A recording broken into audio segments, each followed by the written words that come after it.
Welcome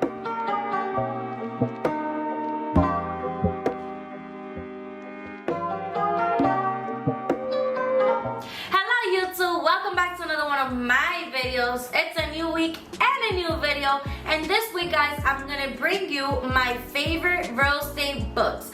They're not all real estate related, but they have all helped me through my real estate career, so I'm gonna bring them to you guys. I am a reader, like totally a reader. I love reading. I set myself a goal at the beginning of the year when I did my vision board of reading 12 books this year, and so far it's August, I believe I have read 9 books, so I'm right on track. Last month I read 2 books. I was trying to finish a third one. I'm almost there, but it's August 30th. Not gonna happen.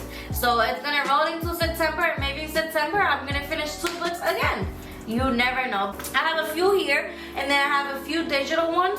So I'll show you these. I should go. Let me just show you from the top, and we'll make our way down, and then I'll show you the ones on my iPad. So this one was gifted to me by my friend. She gave it to me for Christmas. It's called You Are a Badass. And let me just tell you guys that this book, since the very first page, I was like, wow. Like, wow. It was amazing. This book, it's all about you stop doubting yourself and you believing that you are you are the shit. Like, when I tell you that, it just tells you how of a badass you are. That's what it tells you. It tells you like all the great things of life, all the great things about what you like, what you're passionate about. Like, why, if you're so passionate about something, why not go after it? So I just absolutely love every single line of this book, and I absolutely recommend it. And all the books that I'm going to be mentioning today, I'm going to put it in the description down below so you guys have quick access to them.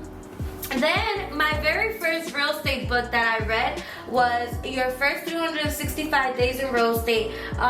This was new as of last year, so I believe when I first started reading it, it was only out in the market probably like 2 or 3 months, if I'm not mistaken. This book literally is all about reality versus expectation. When I tell you, this girl is just very honest to like how she felt from the very beginning. Like, she thought like she would go right into sales, and it didn't really happen like that. She had to build fear. She had moved to a new place, so she had no friends, no family, so she started from the bottom. And this is why I absolutely love this book. So to anyone that hasn't really gotten into real estate, I would definitely recommend this so they have a feel of what it is. If I would have known, I would have read it before getting into real estate, but I still did it very soon, and I loved it. Then this one, it's in Spanish, but I'm sure with the purple, the letters, you already know what I'm talking about.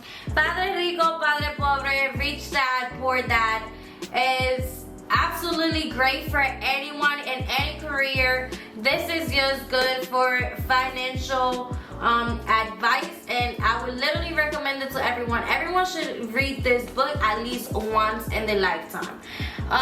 This book, I can't even get you started on this. I made a whole post on my Instagram about this book. I waited 22 years of my life to read this book, but this book, as I mentioned, is all about financial. He has so many theories and so many beliefs that literally he makes you think that a home is not really an asset. Like, literally, he just gives you some great advice. He just backs up his theories with really good personal experiences that he had, and he's just great.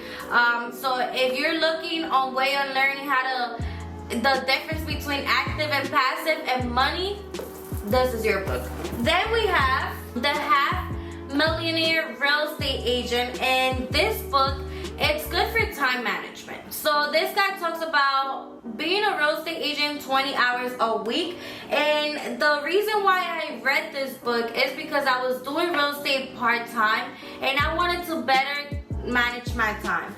So I went into this book. This guy talks about setting up a time for everything. So you need to drop everything on a schedule. What's not on your schedule, you're not going to do. So if it's something that you gotta do, you gotta put it on schedule, and you have to do what you tell your clients to do. So if you tell your clients you're only available to answer the phone between 9 to 5, between 9 and 10, and 4 and 5, then you should be available to answer those phone calls then, or return phone calls at that time. So literally, these are just secrets from this guy Brian, and I absolutely love it. He's a millionaire, so why not take his advice, right? Then here, guys, I have a few other digital books I'm gonna show you. So here we have this red book. I'm pretty sure most of you know it. The red really makes it stand out, and the book really stands out. I love this book. It's called The Millionaire Real Estate Agent by Gary Keller. It's absolutely the best. This guy goes from teaching you how to prospect to overcoming your fear of talking to other people. It goes through follow-ups. Literally, when I tell you everything real estate related is in this book, everything real estate related is in this book. When reading this book, you should definitely take notes. I love his 38 touches. It's either 33 or 38. I think it's 33 touches a year, and it's just here for you to read. Literally, it's the best book in the entire world. So far, this has been my favorite one. Then we have Big Money Energy by Ryan Serhant. He's absolutely my favorite, and the reason why I absolutely love him is because he's so close by. So he's in New York City.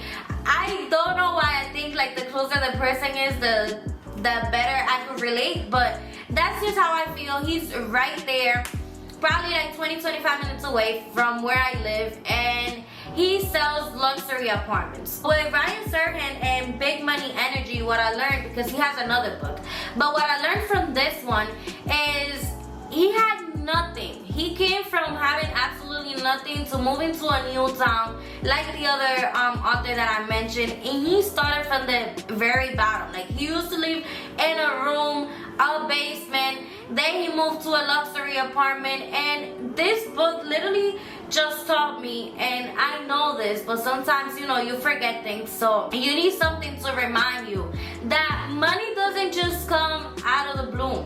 You have to work for the money. Big Money Energy, it's all about teaching you, well, it's more of him giving his personal stories and you relating to what he went through in order to be who he has become now. So that's why I love Big Money Energy. And then here I have The 7 Levels of Communication. This one, it's all about going from referrals to relationships.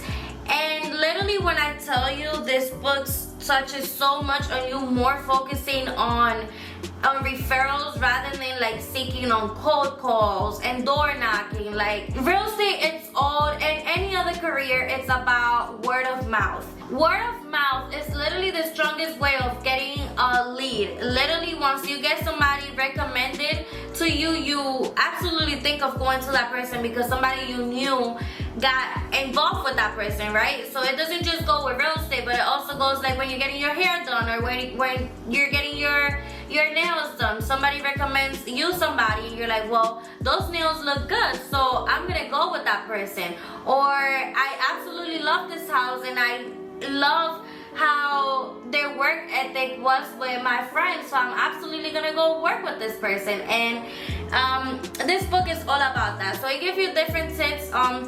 This person personally does welcoming parties for his clients. So when he's doing the buyer's consultation, he brings that to the table, that at the very end, after closing, he's gonna give you a month for you to move in, and then he's gonna throw a welcoming party to you and your family that's moving in, and he's gonna invite your friends and family. And I think that's just a great idea, and I love this book for that. Then I also read Sell It Like Serhant by Ryan Serhant. Again, this book is pretty new, if I'm not mistaken. It just came out this year, and he just again goes over some personal experience. He talks about the one thing I liked about this is that he talked more about his sales and his experiences with those sales rather than himself. So he talks about how he traveled to a whole other country in order for him to save a deal. He talks about how he dropped his commission to save a deal. He talks about how he was on vacation with his family. He couldn't enjoy it because he was thinking of a deal and stuff like that. So I absolutely love this book. I have these last two that pretty much go hand in hand. So I read Shift by Gary Keller, and I'm currently reading How to Win Friends and Influence People. And again, these books are about you overcoming your fears. Every single transaction that I have gone through so far has had an obstacle. I don't know if it's the same thing for everyone, but for me at least, if it's not an oil tank, it's a tannin. If it's not a tannin, it's an inspection that it didn't go well, or the appraisal didn't come up at the offered price. And it's just real estate obstacles. And if it wasn't like that, it wouldn't be real estate, right? But yeah, guys, these are my top 1, 2, 3, 4. I'm gonna say probably my top 10 books. I probably cover about 10 books. I'm gonna leave it down in the description below, as I mentioned. And if you are a reader like me and you have any other good books recommendations, leave it in the comment section down below, because I absolutely love books and I'll most likely read them. So leave it down there and I'll be reading your comments. Thank you guys so much for watching. I'll see you guys in the next video. Bye, guys.